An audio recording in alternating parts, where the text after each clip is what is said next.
حبیب یمنی کے پاس اور اس میں لکھا تھا، ذرا توجہ سے سننا ایمان تازہ ہو جائے گا. میں بتانا چاہتا ہوں میرا نبی کتنی شان والا ہے. اس نے اپنے حبیب یمنی کو خط لکھا. حبیب یمنی ابو جہل کے بزنس پارٹنر بھی تھے اور اس کے ہم سبق ساتھی بھی تھے, بچپن کے دوست بھی تھے اس کے. اس نے خط لکھا کہ تم حکیم بھی ہو اور بڑے عقل مند بھی ہو, لیکن آؤ ایک بات ہے تم سے کرنی ہے. جیسی میرا خط تمہیں ملے فوراً چلے آنا مکے میں. یہ خط حبیب یمنی تک پہنچا. جیسی خط ان کے پاس پہنچا انہوں نے فوراً سفر شروع کیا. مکے کی سرحد پر آئے. ابھی مکے میں داخل نہیں ہوئے ہیں کہ ابو جہل پہلے ہی باہر کھڑا ہو گیا تھا اور ہاتھ میں روئی لے کے کھڑا تھا. حبیب یمنی کو آتے دیکھا, اتارا نیچے کا, نیچے اتر. نیچے اترے حبیب یمنی کا اب کیا کہنا ہے؟ کہا پہلے یہ روئی لو اپنے کانوں میں لگا لو. کہا کس لیے؟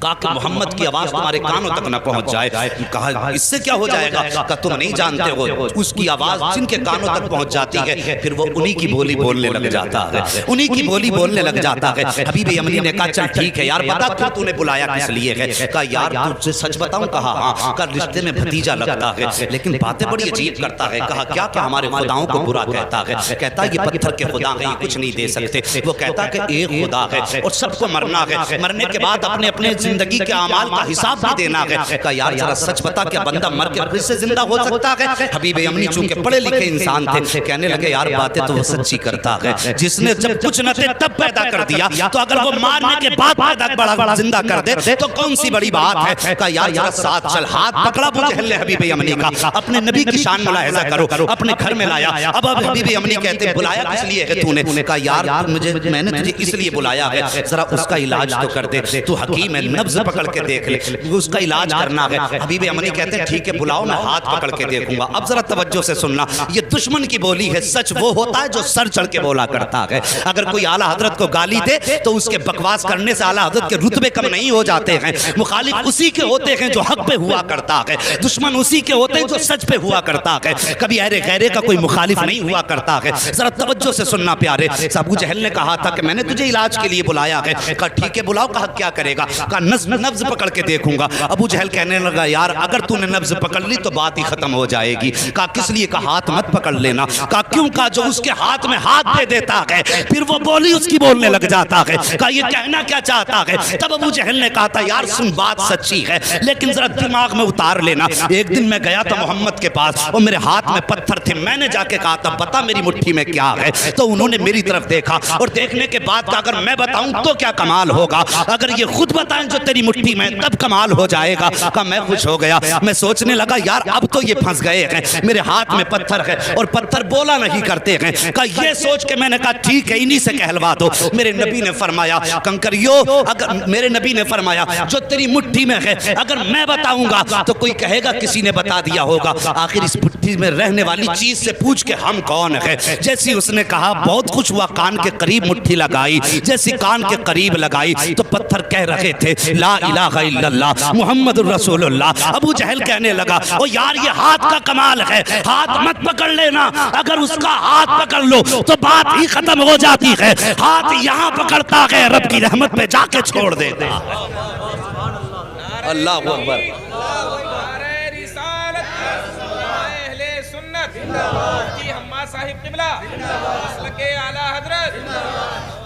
ہاں صاحب کہا کہ ہاتھ مت پکڑ لینا. کہا ٹھیک ہے پھر. کہا پھر اگر ہاتھ نہیں پکڑنا تو کم سے کم اس کی آنکھوں میں جھانک کے دیکھوں گا. آنکھوں کے ذریعے بھی بیماری کا پتہ چلتا ہے. یہ ڈاکٹر لوگ بیٹھے ہوئے ان سے پوچھئے آنکھوں کے ذریعے بیماری کا پتہ چلتا ہے. اور یہ علماء اکرام ہے بڑے بڑے علماء, ان سے پوچھئے کہ جادو اور آسیب کا پتہ بھی آنکھ سے چل جاتا ہے. تو کہنے لگے ٹھیک ہے پھر آنکھ میں جھانک کے دیکھوں گا. کہا اس کی آنکھوں میں آنکھیں مت ڈال دینا. کہا کس لیے؟ کہا اگر آنکھ سے آنکھ ٹکرا گئی تو کام ہی ختم ہو جاتا. یہ دشمن کہہ رہا کہ آنکھ میں آنکھ مت ڈال دینا. کہا پھر؟ کہا اگر آنکھ سے آنکھ ٹکرا گئی تو قصہ ہی ختم. کہا کیا ہو جاتا؟ کہا ایک بار بلال کی نظر پڑ گئی تھی محمد کے چہرے پہ. پورے مکے نے مارا, یہاں تک کہ جسم سے خون بہا, کھال جلائی, چربی پگھل کے جلی. میں نے کئی بار مار کے کہا تھا محمد کا دامن چھوڑ دے. کہنے لگا اس کی آنکھوں کا کمال یہ ہے کہ جب سے اس کی نظر محمد کی نظروں سے جا کے ٹکرائی ہے, دنیا کا ظلم ایک پلے میں, بلال کی ہمت ایک پلے میں, وہ دنیا چھوڑنے تیار ہے, محمد کو چھوڑنے تیار ہی نہیں ہوئی. بس آنکھیں بھی مت دیکھ لینا. تو کہا یار پھر بلایا کس لیے ہے؟ ہاتھ بھی نہیں پکڑنا ہے، آنکھ میں بھی نہیں دیکھنا ہے، بلایا کیوں ہے؟ کہا پھر ایسا کر خوشبو سے پتہ لگائیں گے۔ کہا تو پھر ٹھیک ہے، تو کام ہی نپٹا دے گا۔ کہا پھر؟ کہا خوشبو سے سونگ کے بتاؤں گا کیا ہے۔ کہنے لگا اس کی خوشبو کی سونگنے کی ضرورت کیا ہے؟ پورا مکہ گواہ ہے، جس گلی سے گزر جاتا ہے 8 دن تک گلیاں مہکتی رہتی ہیں۔ بولو یار ذرا سبحان اللہ۔ جی اگر تھک کے بھوکے بیٹھیں تو میں قربان بھائی سے کہوں گا انہیں پہلے کھانا بانٹ لیں، اگر تھک کے نہیں بیٹھے تو محبت سے بولیں ذرا یا رسول اللہ۔ اللہ سلامت رکھے، اللہ آج کی گرمی تیرے محبوب کے ذکر کے لیے برداشت کی ہے، مالک قیامت میں محبوب کی زلفوں کا سایہ عطا فرما دینا۔ بس توجہ کرے، اگر تیرے میرے یار کی باتیں ہوں، اپنے محبوب کے تذکرے ہوں تو محبوب کا دل ٹھنڈا ہوتا ہے۔ ہم نے رب کے محبوب کا ذکر چھیڑا گیا، یقیناً خدا راضی ہو جائے گا۔ بس توجہ کریں۔ کہنے لگا خوشبو سونگنے کی ضرورت کیا ہے؟ جن گلی سے گزر جاتے ہیں 8 دن تک گلیاں مہکا کرتی ہیں۔ کہا کوئی ثبوت ہے؟ کہا ہاں۔ کہا کیا؟ کہا گزار کے دیکھ لو اور آنے بھی دو، قدم رکھنے سے پہلے خوشبو گھر میں آ جائے گی۔ ایک دن میرے نبی نے نا اپنی زوجہ حضرت خدیجۃ الکبریٰ سے کہا تھا، خدیجہ 25 سال ہو گئے میرے ساتھ، 25 سال میرے ساتھ ہو گئے تمہیں، لیکن کبھی محمد کو دروازہ بچانے کی ضرورت نہیں پڑی۔ سارے بولو صلی اللہ علیہ وسلم۔ کبھی دروازہ بجانے کی ضرورت نہیں پڑی۔ بتاؤ میرے آنے سے پہلے ہی جیسے قدم دروازے پہ آتا ہے تم دروازہ کھول دیتی ہو، کیسے پتہ لگاتی ہو؟ تو کہتی حضور آپ اپنے دروازے سے پہلے والے چوراہے پہ ہوتے ہیں، کہ آپ وہاں ہوتے ہیں، خوشبو آپ سے پہلے گھر کے اندر آ جایا کرتی ہے۔ امام احمد بن حنبل کے پاس ایک بزرگ آیا کہ کہنے لگے حضرت مجھے بیٹی کو رخصت کرنا ہے، بیٹی کو رخصت کرنا ہے۔ کہا پھر؟ کہا میری بیٹی پیدا ہوئی، مجھے بڑی خوشی ہوئی، میں نے منت مانگ لی تھی کہ اپنی بیٹی کو دنیا کی ساری چیز جہیز میں دینی ہے۔ حضور میں اس وقت امیر تھا لیکن اب بڑا غریب ہو گیا ہوں، میری یہ نظر پوری کیسے ہوگی؟ آپ نے فرمایا جا قرآن بیٹی کو جہیز میں دے دے، دنیا کی ساری دولت چلی جائے گی۔ حضور کی بارگاہ میں بزرگ آئے، عمر رسیدہ تھے، کہنے لگے حضور میں بیٹی کو رخصت کرنا چاہتا ہوں، حضور کوئی تحفہ آپ کی طرف سے ہو جائے۔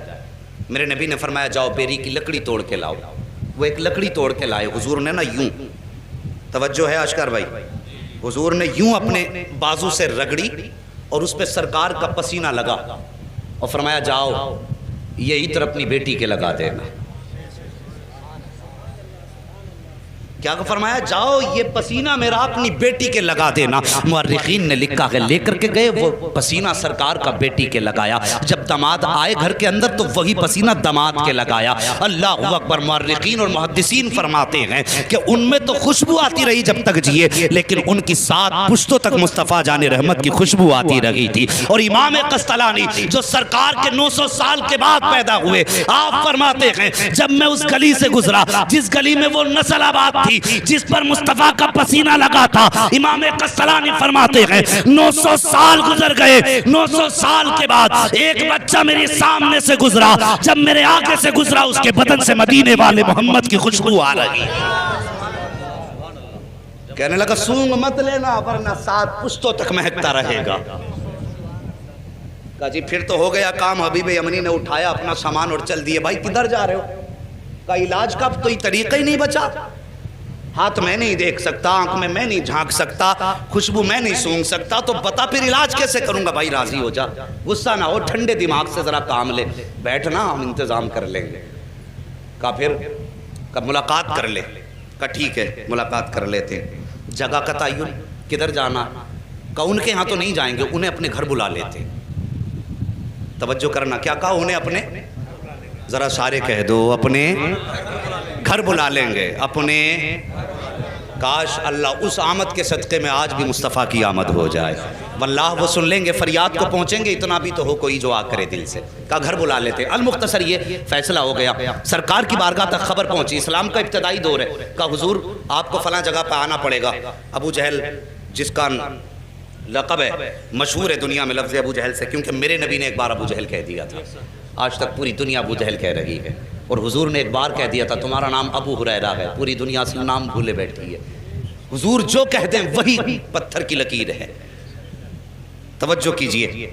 کہا ٹھیک ہے لیکن جب یہ خبر ہوئی کہ حضور ابو جہل کے گھر جا رہے ہیں، اصل نام ابو جہل کا عمرو بن ہشام ہے، کہ عمرو بن ہشام کے گھر حضور جا رہے ہیں، باتیں ہونے لگی کہ دشمن کے گھر جا رہے ہیں، حضور کا دل تھوڑا رنجیدہ ہوا، یا اللہ مکے میں ایسی باتیں ہو رہی ہیں، فوراً رب کی جانب سے پیغام آیا، محبوب اداس کیوں ہوتا ہے، گھر اس کا ہے چرچا تو تیرا ہی کرا رہے ہیں، خرچ اس کا ہے چرچا تو تیرا ہی ہے نا، پریشان کیوں ہوتا ہے، اللہ اکبر۔ اب سرکار کو دعوت دے دی گئی، اب ابو جہل کی پلاننگ دیکھو، کہنے لگا سنو بھائی، میں نے یہ سنا جب وہ آتے ہیں تو تم اس کی عزت کے لیے کھڑے ہو جاتے ہو، آج وہ آئے نا تو کوئی کھڑا مت ہو جانا، اپنی جگہ سے مت اٹھ جانا، تاکہ انہیں لگے کہ ان کی اوقات کیا گئی، اسے معلوم نہ تھا آج پالا کس سے پڑ گیا ہے، یہ جانتا نہیں تھا آج کس سے پنگا لے رہا ہے، کہا اٹھنا مت تاکہ انہیں اپنی عزت کا پتہ چل جائے، لیکن یہ اپنی پلاننگ کر رہا تھا۔ ادھر رب نے فرمایا جبریل جی رب جلیل، کہا کیا کر رہے ہو، کہا رب حکم فرما دے، کہا آج ابو جہل کے گھر میں پلاننگ ہو رہی ہے،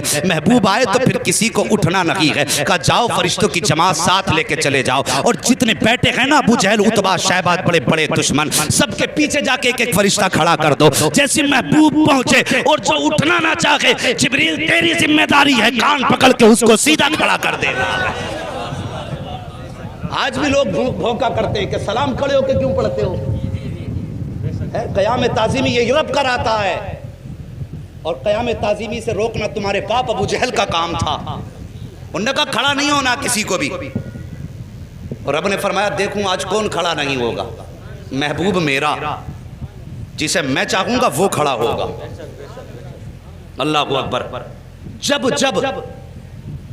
نبی کو دشمنوں نے گھیرا ہے تب مدد کے لیے جبریل آئے ہیں، اس پہ کئی ساری روایتیں ہیں لیکن وقت کم ہے، میں اس کو بھی بتا کے چلتا، لیکن بس نبی کی شان سن لو، بات کر دی اس نے کہ کوئی اٹھ کے کھڑا مت ہونا، اللہ اکبر۔ ادھر میرے نبی ساتھ میں چند صحابہ ہیں، اسلام کا ابتدائی دور ہے، ابو جہل کی محفل میں بیٹھے ہوئے ہیں لوگ جماعت در جماعت، اس کے اپنے چاہنے والے بڑے بڑے کافر مکے کے بیٹھے تھے، اور یہ چاہتے تھے نبی کو ذلیل کریں معاذ اللہ، ان کی گردن جھکائیں، لیکن انہیں معلوم نہ تھا فانوس بن کے جس کی حفاظت ہوا کرے وہ شمع کیا بجھے جسے روشن خدا کرے، اللہ اکبر۔ وہ کیسے شرمندہ کر سکتے تھے جس کو کائنات کو جس کے قدموں سے عزت ملی ہو، اس کو کیسے ذلیل کیا جا سکتا ہے، میرے حضور نے قدم رکھا، ابو جہل نے عتبہ کے کونی ماری، عتبہ نے شیبہ کے کونی ماری، ایک دوسرے کے کونی مار کے کہنے لگے آ گئے اٹھ کے کھڑے مت ہو جانا، لیکن جیسی آئے نا حضور نے بھی دروازے پہ قدم رکھا تھا، پہلا قدم حضور نے اندر رکھا، ابو جہل نے سب کو دیکھا اٹھنا نہیں، جیسی کہا نا اٹھنا نہیں، ابو جہل کے پیچھے جبریل امین کھڑے تھے،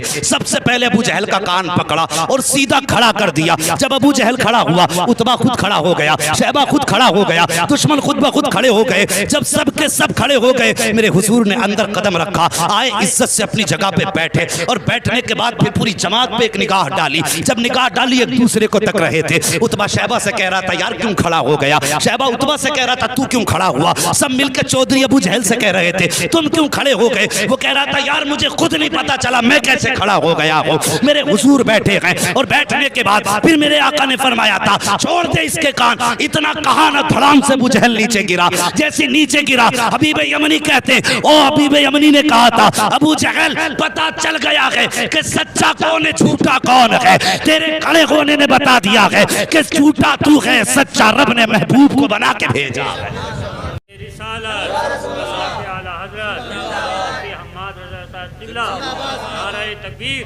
بس توجہ کیجئے پیارے، اللہ سلامت رکھے سب کی نسلوں کو، جتنے بھی مسلک اہل سنت والے ہیں، بس توجہ کیجئے۔ بیٹھ گئے، حبیب یمنی کہنے لگے مجھے اس نے بلایا ہے اور اس لیے بلایا ہے کہ سنا ہے آپ ایسی ایسی بات کرتے ہیں، میرے نبی نے فرمایا ہاں میں اللہ کا رسول ہوں، خدا ایک ہے، قولوا لا الہ الا اللہ تفلحوا انی رسول اللہ۔ ہاں میرے نبی نے فرمایا، حضرت حبیب یمنی ابھی ایمان نہیں لائے تھے، کہنے لگے اچھا اگر آپ نبی ہیں تو یہ تو میں بھی جانتا ہوں کہ نبی جادوگر کا جادو آسمان پہ نہیں چلتا ہے، صرف زمین پہ چلتا ہے۔ اس کا دعویٰ یہ کہ آپ جادوگر ہیں، میرے نبی کے بارے میں کہنے لگے کہ ابو جہل کا دعویٰ یہ کہ آپ جادوگر ہیں، لیکن میں یہ جانتا ہوں کہ جادوگر کا جادو زمین پہ چلتا آسمان پہ نہیں، اور نبی وہ ہوتا ہے جو دل کے حال جانتا ہے۔ آج بد مذہب بدعقیدہ لوگ کہتے ہیں کہ حضور کو پیٹھ کے پیچھے کی خبر نہیں، حبیب یمنی ایمان لانے سے پہلے جانتے ہیں نبی وہ ہوتا ہے جو دل کی بات جانتا ہے۔ جو راز جانتا وہ نبی ہوتا. یہ حبیب یمنی کہہ رہے ہیں. کہتے حضور اس لیے میرے 2 سوال ہیں, 2 سوال یاد رکھنا. حبیب یمنی کیا کہتے ہیں؟ میرے بولو سارے بولو, میرے 2 سوال ہیں. ایک سوال میں کروں گا, جواب آپ کو دینا ہے. دوسرا سوال بھی آپ کریں گے, جواب بھی آپ دیں گے. یہ 2 باتیں کہیں حبیب یمنی نے, اتنی بات کہی. میرے نبی فرماتے ہیں ٹھیک ہے بتاؤ پہلا سوال کرو. کہا میں جانتا ہوں کہ جادوگر کا جادو آسمان پہ نہیں چلتا. اگر آپ نبی ہیں تو چلیے, چاند کے 2 ٹکڑے کر سکتے ہیں آپ؟ وقت دوپہر کا تھا, دوپہر کا وقت تھا, سورج تھا, چاند نہیں تھا اس وقت میں. کہا آپ چاند کے 2 ٹکڑے کر سکتے ہیں؟ میرے حضور اٹھے, کہا چلیے. حضور آگے آگے, حبیب یمنی پیچھے پیچھے, ابو جہل سب سے پیچھے. جب حضور چلنے لگے نا, ابو جہل نے یوں گردن جھکائی, چہرہ اتر گیا. ایک کہنے لگا چچا بات کیا ہے؟ کہا بات پوچھتا کیا ہے, جو یہ کہہ دیتا ہے وہ کر کے دکھا دیتا ہے. اگر اس نے کہہ دیا ہے تو اب سمجھ لے ٹکڑے کر کے دکھائے گا چاند کے. اللہ اکبر. جبل ابو قبیس پہ میرے نبی تشریف فرما ہوئے. دوپہر کا وقت تھا, اشارہ کیا تو سورج چھپ گیا, دوسرا اشارہ کیا چاند آ گیا. اس کے بعد آقا نے حبیب یمنی کی طرف دیکھا, کہا کروں ٹکڑے؟ کہا جی. اتنا کہا میرے حضور نے انگشت نبوت اٹھائی اور یوں اشارہ کیا تو ایک ٹکڑا پورب میں تھا, دوسرا پچھم میں چلا گیا ہے. چاند 2 ٹکڑے ہو گیا. جب چاند 2 ٹکڑے ہوا, آپ فرماتے اب بتا کیا رائے ہے, انہیں جوڑنا ہے یا قیامت تک کے لیے ایسے ہی چھوڑنا ہے؟ اللہ اکبر. حبیب یمنی نے کہا تھا اب جوڑ بھی دیجئے. یوں میرے نبی نے اشارہ کیا, چاند جڑ گیا. اب اس کے بعد حبیب یمنی کہتے حضور میں تو مان گیا ہوں آپ اللہ کے نبی ہیں, لیکن اب اس کی تسلی کے لیے اب آپ میرے دوسرے سوال کا جواب دیں. میرے نبی فرماتے سن, یمن میں تیری ایک بیٹی ہے جو مفلوج ہے, جس کی آنکھوں سے بھی نظر نہیں آتا ہے, کانوں سے سنائی نہیں دیتا ہے, زبان سے گونگی ہے, ہاتھ پیر سے اپاہج ہے, اور تو یہ چاہتا ہے اللہ اس کو شفا عطا فرما دے. اتنا سننا تھا, قدموں پہ گرے حبیب یمنی مصطفیٰ کے, کہتے آقا دیر نہ کیجئے, ہاتھ بڑھائیے, کلمہ پڑھائیے. میں مان گیا ہوں, پہچان گیا ہوں یہ جھوٹے ہیں آپ سچے ہیں. میرے نبی نے کلمہ پڑھایا. حبیب یمنی جب رخصت ہونے لگے, حضور فرماتے ہیں جا, ہم نے تیری بیٹی کو بھی شفا عطا فرما دی ہے. اب توجہ کیجئے, یمن کا مدینے سے فاصلہ دیکھیے اور یہ دوریاں دیکھیے. آقا فرماتے ہیں اللہ نے تیری بیٹی کو میرے ذریعے شفا دے دی ہے. حبیب یمنی دروازے پہ آئے ہیں, دروازہ کھٹکھٹایا, اندر سے آواز آئی, اس بیٹی کی آواز جو بول نہیں سکتی تھی.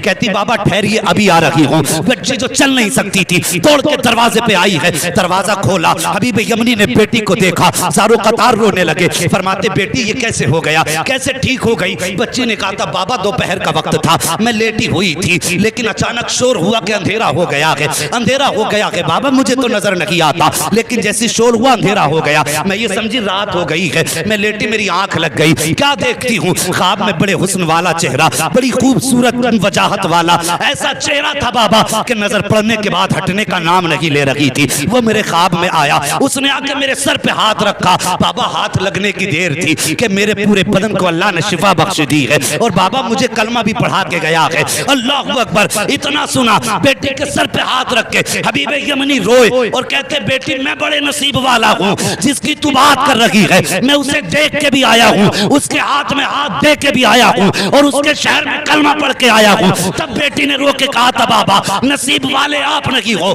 بلکہ آپ سے زیادہ نصیب والی میں ہوں. کہا بیٹی کس لیے؟ کہا آپ جا کے اس کے شہر میں گئے ہو, تب کلمہ پڑھا ہے. میں کتنے نصیب والی ہوں کہ وہ میرے گھر آ کے مجھے کلمہ پڑھا کے گیا.